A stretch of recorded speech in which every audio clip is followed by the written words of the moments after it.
Friends, welcome to our third session on the concept of depreciation and tax planning. Two sessions are already over.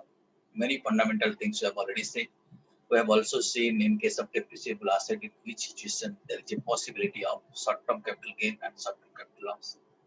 In our last session, we have done an example for that.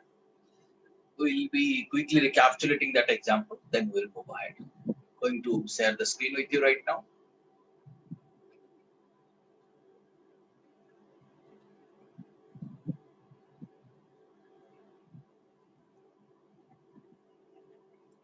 Basic concepts of depreciation were covered in your first session. Then this is the illustration we have done in your last session. Okay. And before solving this particular question, we have discussed few things. First of all, in which situation no depreciation will be charged. If you remember, this is what we had already discussed. Okay. So these are the two situations. Here is one situation you can see. When closing WDV of the block before depreciation is negative. Okay. So just before applying depreciation, you are finding the closing WDV is negative. Then depreciation will not be changed. Okay. Then what will happen? Then such negative value shall be treated as short-term capital gain. This is one situation. Understood this thing? Closing WDV is negative. Second situation is that when the closing WDV of the block of asset before depreciation is positive or zero, but the block itself is empty. How block can be empty? The entire asset of the block, if it is disposed of, if it is sold, if it is transported, the block is empty. Even if the closing WDV before charging depreciation is positive or zero. In that case also depreciation cannot be charged. Understood? And in that case, such positive values shall be treated as short-term capital loss. To explain that concept and few other concepts, we had solved this particular question in our previous session. Various cases I had shown you. In this case, what will happen? Second case, what will happen? Third case, what will happen? Fourth case, fifth case. Right. So in these two situations, we had seen there was a situation when there was short-term capital gain and there was a situation there was short-term capital loss. In which situation there was a short-term capital gain? You see the situation. Opening WDV of the block was how much? How much was the opening WDV? Case 4 I am talking about.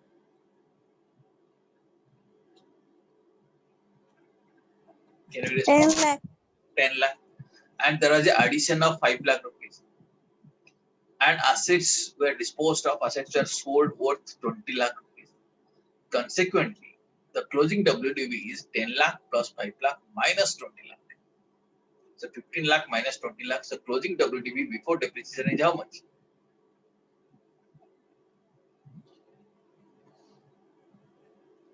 Is it positive or negative?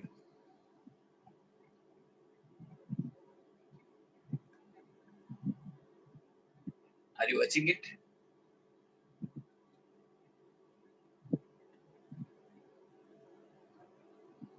Are you able to see this figure? Yes, sir. Closing WDV before depreciation, how much?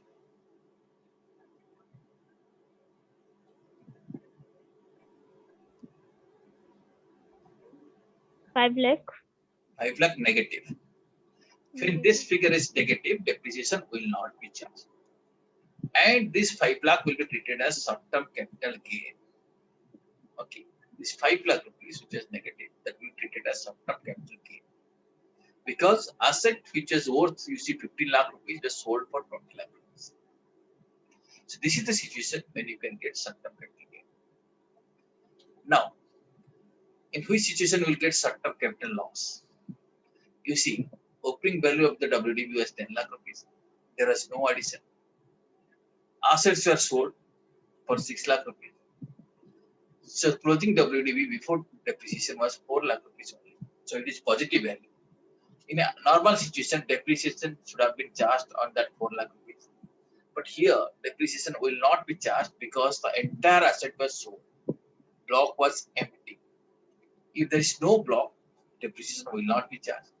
And this 4 lakh rupees shall be treated as short-term capital loss. So asset worth 10 lakh rupees is sold for 6 lakh rupees. So there is a loss of 4 lakh rupees that will be treated as short-term capital. In case of depreciable asset, irrespective of the period of holding, whether asset is held for more than 36 months or not, doesn't matter. Okay. Irrespective of the period of holding, there will be always either short-term capital gain or short-term capital loss in this kind of situation. Okay. Understood? Few other illustrations also we have done in our previous class. You can refer to our previous class records to understand it. Now, friends, today we'll be starting with this concept. This is called as concept of additional depreciation. So depreciation, you know, is a allowance. So depreciation is better. Better means for the business entities, they would like to claim depreciation. They would like to claim more depreciation because that will reduce their profit.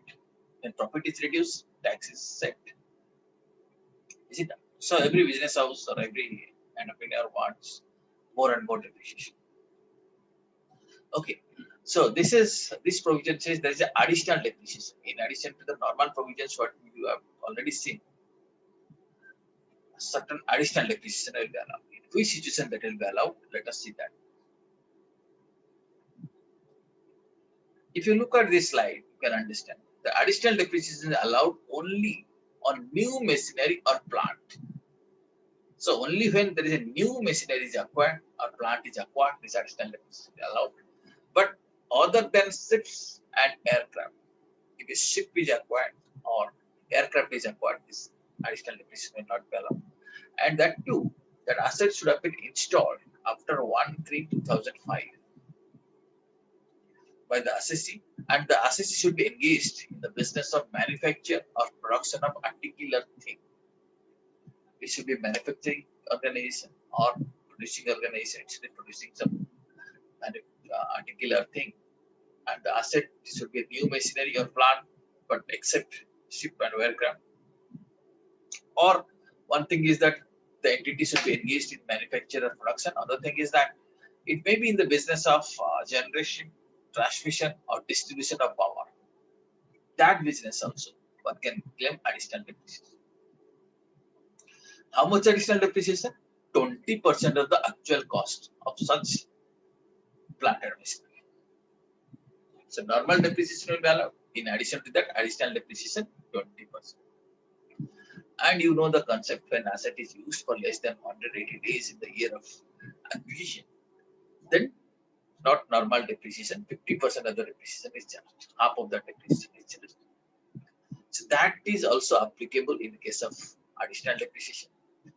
If the asset is acquired and put to use for less than 180 days, then additional depreciation in the first year will be 10%, not 20%, 10%. That is 50% of normal additional depreciation.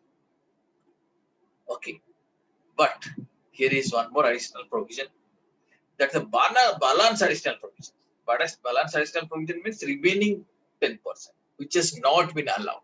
10% is allowed in the first year, but the balance additional provision, which has not been allowed, shall be allowed immediately in the immediately succeeding previous year. That means the next previous year, that unallowed amount of additional depreciation will be allowed. Did you understand this concept?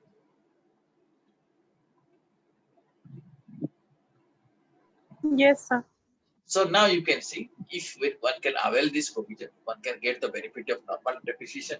In addition to that, additional depreciation also one can claim. Okay. But here we have to keep these few things in the mind. The asset should be engaged in manufacture, production, or generation, distribution of power. He should have been installed new eligible plant and machinery in the factory. Rate of depreciation, additional depreciation is 20%, but in certain backward areas it is 30%. If the additional asset is put to use for less than 180 days, then half of the additional depreciation will be levied. And this additional depreciation is allowed even when block is negative or nil. Unlike the previous situation we have seen, when the block is negative no depreciation was allowed. But here additional depreciation can be allowed. And this additional depreciation is not for every year. It is allowed for the first year when asset is acquired. And the value of additional depreciation, just like normal depreciation, shall be subtracted from the value of block of asset. And the short-term capital gain, if any, shall be computed ignoring additional depreciation. Okay, so additional depreciation is not going to increase the short-term capital gain. We have also seen today. Also, I was explaining that thing which situation short-term capital gain is possible. But when we will be computing the short-term capital gain, we will be considering normal depreciation only. Additional depreciation will not increase the short-term capital. Okay, and if you know the power sector companies, they are allowed to charge depreciation on straight line method basis. So this additional depreciation is not allowed to power sector undertakings. We are opting for straight line method of depreciation. It's not allowed. So in order to claim this additional depreciation benefit, one has to keep all these things in his mind. Okay. I think concept is clear to you. When we are coming Yes, to sir. depreciation and tax planning, this additional depreciation is plays an important role. You have to again keep in your mind that additional depreciation is not allowed in following cases. You see, provision clearly says for plant and machinery. Plant and machinery doesn't include building, furniture, ship, aircraft, road transport vehicles, office appliances, second-hand and old assets. Provision clearly says for new assets it is allowed. Plant and machinery which are eligible for 100% depreciation. Certain plant and machinery like pollution control, etc., are eligible for 100% depreciation. In that case, no additional depreciation will be allowed. Intangible assets are not covered. And plant and machinery which are installed in the office, residence, or guest house, they are also not eligible. It should have been installed in the manufacturing premises like factories. Okay, and also it is not allowed. Additional depreciation will not be allowed if the asset is installed or sold in the same year. Same year it has been sold, then additional depreciation will not be allowed. Okay, so if someone wants to get the benefit of additional depreciation, he has to keep all these things in his mind. Okay, right? Now, few case decisions I will be discussing. In case of textile goods manufacturers, they can claim additional depreciation on windmill. That has been decided in a case law. Okay, CIT versus BTM Limited, it has been decided. Windmill is eligible for additional depreciation for textile goods, manufacturer of textile goods. And in case plant and machinery is acquired on higher purchase basis, then depreciation or additional depreciation is to be computed on cash price, on its cash price. When something is purchased on higher purchase, higher purchase price might be more than the cash purchase price. Okay, because higher purchase price includes the financing cost as well as the higher charges. So, but in that case, depreciation as well as additional depreciation has to be computed on the cash equivalent price. Okay. Now, one more situation we have to think. Super construction by lessee.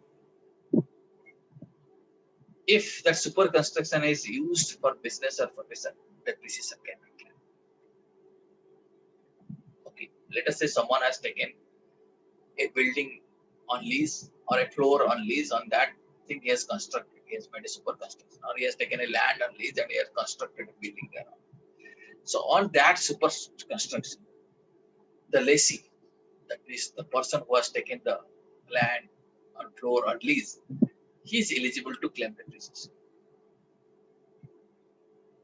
Okay. And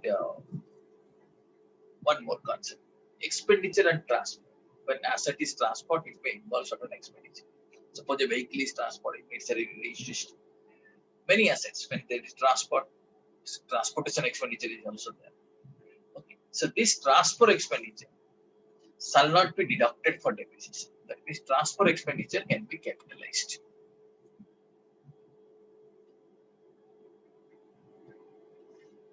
But it shall be deducted for computation of short-term capital gain.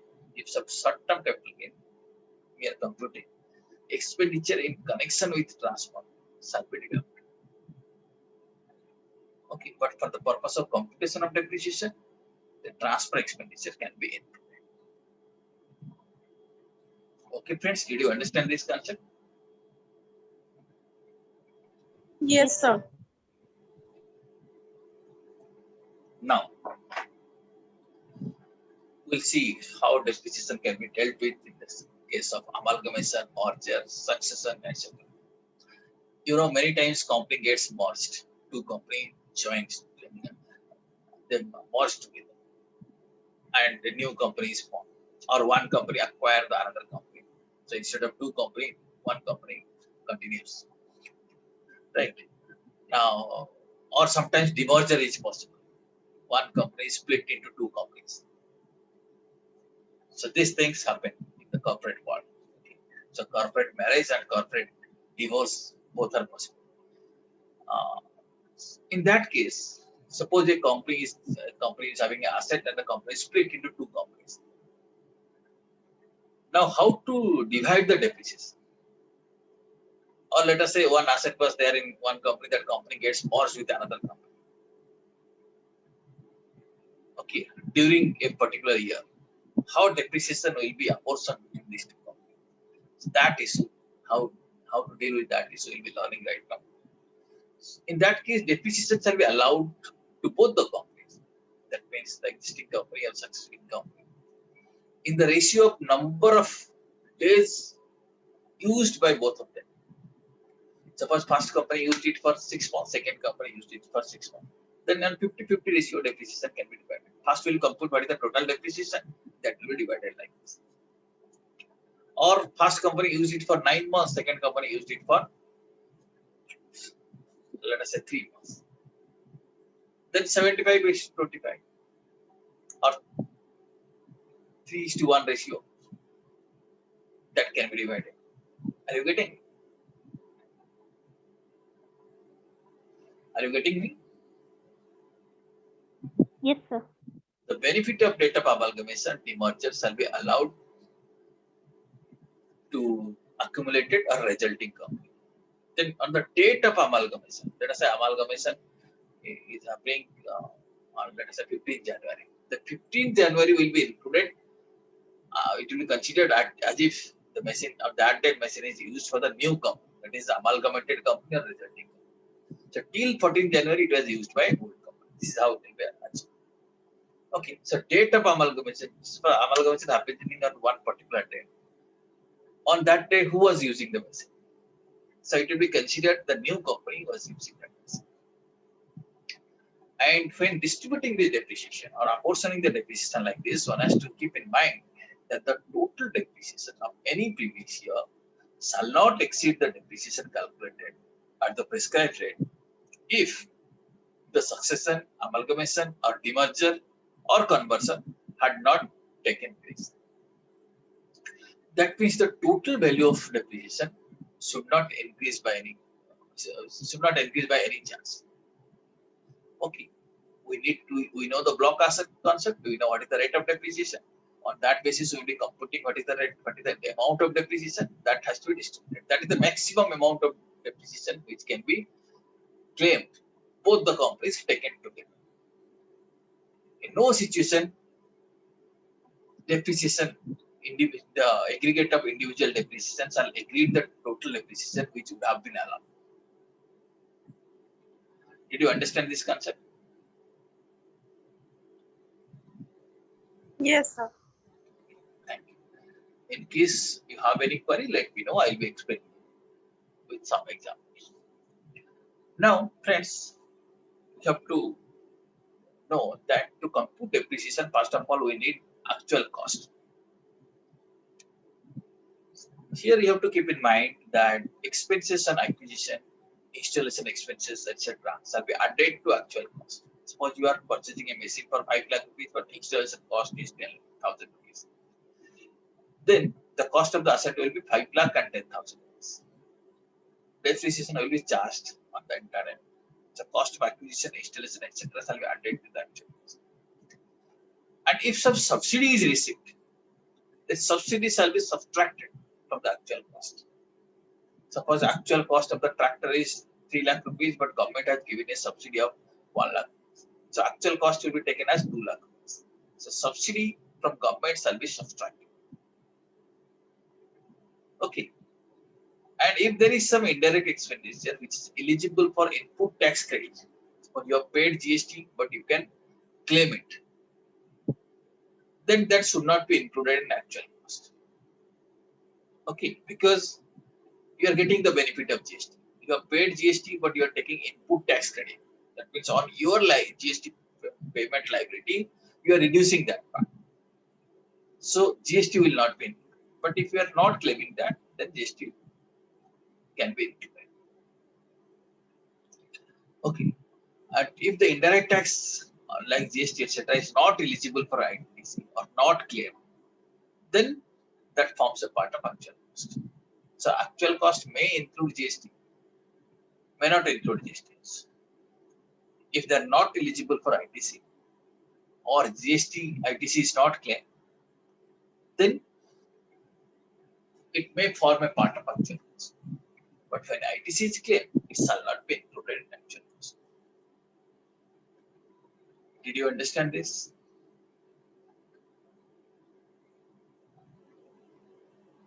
Yes, sir. Yes, sir. Okay, thank you. Trial run expenditure. When the machine is installed, so one might have to do trial run. That trial run expenditures can be capitalized and depreciation can be claimed on that. But if some income is generated out of this trial run, that is that when machine was under trial run, some particular thing is being produced and that has been sold in the market, some income is generated, then that income shall be deducted from the trial run expenditure. Okay, suppose trial run expenditure is, let me give you an example. Suppose machine is acquired for 5 lakh rupees and trial run expenditure is 50,000 rupees. So trial run can be capitalized. So now cost comes to 5 lakh 50,000. But in the trial run, some goods are produced which are sold for 10,000 rupees. So now that will be deducted from this trial run expenditure. So 5 lakh 50,000 rupees minus 10,000. So now it comes to 5 lakh 40,000 rupees. On that amount, 5 lakh 40,000 rupees depreciation can be claimed. Okay.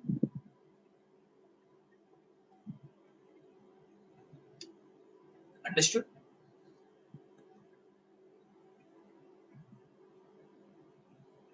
Yes, sir. Now, gifted assets. If somebody has gifted the asset, then how depreciation will be charged? Suppose a business has received the asset by way of a gift. Then the actual cost of the asset to the previous owner reduced by depreciation. Suppose the previous owner has used it for 5 years. So what is the actual cost of the previous owner? Reduced by depreciation. That shall be considered as the cost of acquisition, on which depreciation shall be computed by the acquirer. Understood? Suppose someone has received a gift of asset and it was used by previous owner for 10 years. So you have to find out what is the depreciated value of that previous owner. And that shall be treated as the cost of acquisition, on which depreciation shall be charged for the new owner. Okay? Did you understand?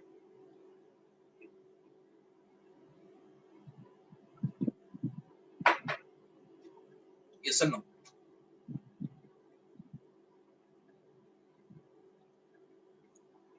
Are you getting Yes, it? sir. Okay. Yes, sir. Now, next concept is personal building brought into business. So one person might be having a personal building, but later on it is converted into business asset. In that case, cost of such building shall be the actual cost of the building reduced by notional depreciation. Suppose you are using your building for your own residence. Now it is converted to a business asset. Then we have to compute what is the cost of that building. Then we will be charging depreciation notionally. After that, we will find out what is the depreciated cost. Okay, the depreciated amount shall be treated as the cost of acquisition or the actual cost for the business. Okay, and thereafter, depreciation will be charged. Business depreciation will be charged on that new cost. Okay, for example, you have constructed a building at 10 lakh, 10 years back. We will be notionally charging depreciation. And let us say depreciated value as of today, it comes to 6 lakh. Now for the business, the original cost will be taken as 6 lakh. And on the 6 lakh rupee depreciation will be charged. Okay. And mind you, this provision is applicable only for building. When the personal building is brought into business, this is, if we done like this, that is, it will be, value shall be taken after charging notional depreciation. For other assets, original cost may be treated. Original cost shall be treated as the value for depreciation purpose. Okay, but for building, notional depreciation only charged. For other assets, this notional depreciation need not be charged.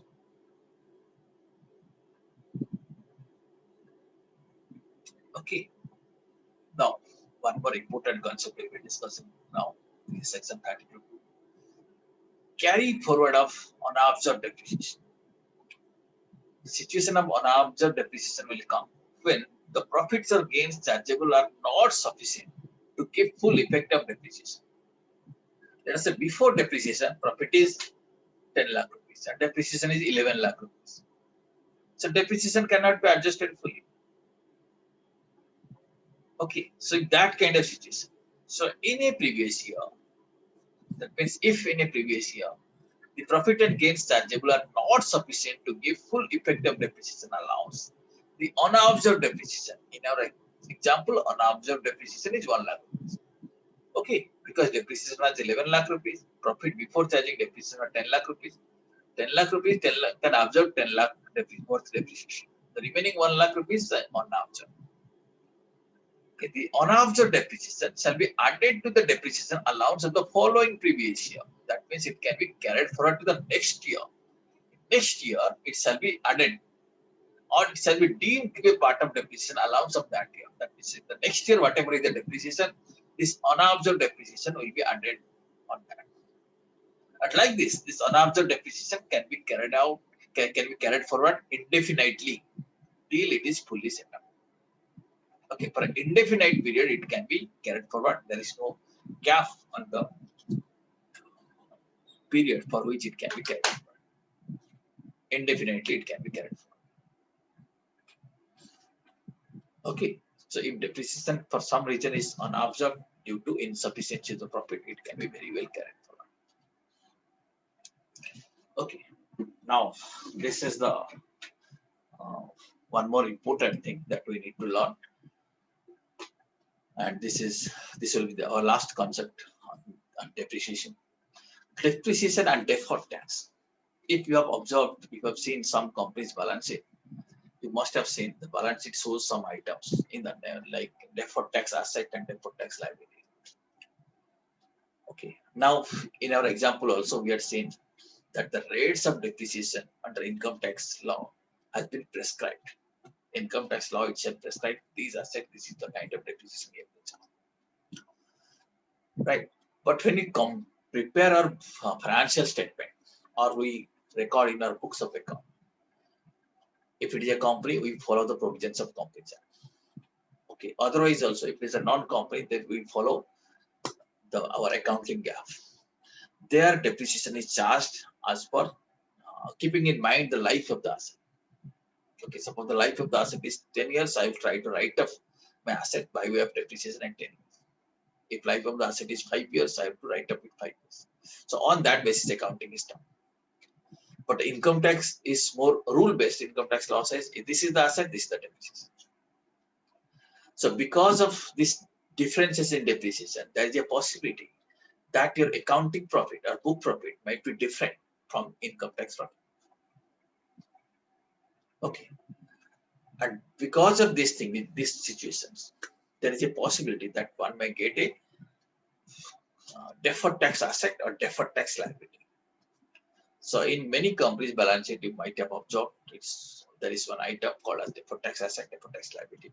So let us understand very briefly. It is of course a large concept, big concept, but very briefly I will try to explain you what is that, which situation these things will be appearing. And when we are planning for depreciation, we have to keep that thing in mind also. How much, let us say, deferred tax, what is the impact of depreciation and deferred tax on need to understand. Depreciation definitely affects the deferred tax liability. In short, we call it as a DTL, or deferred tax asset. We call it as a DTA. Okay, and both DTL and DTA, they forms an important part of the financial statement. If situation is like this, situation is, you see, book profit higher than taxable profit. Taxable profit means your income tax profit is less, book profit is higher. When income tax profit is less, you pay less tax now. Right now, you are paying less tax because you charge higher depreciation under income tax. You pay less tax, but you are paying less tax. But in future, you will be paying more tax. Why you will be paying for more tax? Because after all, the entire value of the asset is going to be written out. Suppose you are buying a computer. Okay, so over a period, the entire amount will be written out. Maybe first year you are claiming 40%, next year you are getting 40%, like this. So you see, maybe your asset gets getting written off, maybe let us say at 6 years. If you charge less depreciation also, it will be again getting written off over a period of time. Maybe not 6 years, it may be written off, let us say 10 years. Okay, so if you are paying less tax right now, so right now you are showing less profit, but in future, the WDV will be less, consequently depreciation will be less. So you'll be paying more tax. So if you are paying less tax now, in future you'll be paying more tax. Since there is a tax liability in the future, we call it as the deferred tax liability. Meaning by charging higher depreciation, you are deferring your tax liability. That is also tax plan. If you charge higher depreciation right now, I'm deferring my tax liability. In future, depreciation will be naturally less because WDV, the written down value will be less because of application of depreciation. Are you getting? Suppose computer is 1 lakh. If you charge 40% here, next year only 60,000 will be there. I will be charging on that. Okay.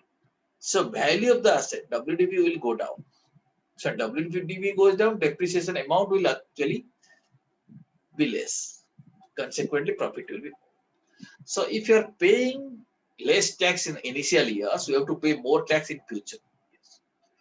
But we will be able to defer my tax, but we will be creating a deferred tax liability. But in reverse situation, if book profit is less than the taxable profit, that means taxable profit is more, but book profit is less. If taxable profit is more, you are paying more tax now. When you pay more tax, definitely we will be paying less tax later. Okay, we are paying more tax. We will be paying less tax later. So in that case, we are paying less tax. The future possibility of paying future tax, paying less tax in the future is will be creating a deferred tax asset. Okay, so depreciation differences may create either deferred tax liability and deferred tax assets. So friends, at these stage are your stage.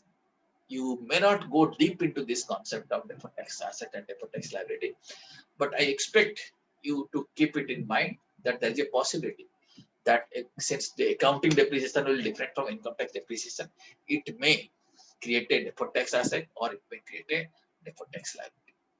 Okay, when you are doing or when you are thinking of tax planning by using depreciation, so that aspect also you have to keep in mind that it may give rise to deferred tax asset and deferred tax liability, and it may consequently it may affect the financial position of the company. It may affect certain ratios also. Okay, this thing we have to keep in mind. So friends, with this, the concept of depreciation and tax planning is over. If you have any query, Ask me right now.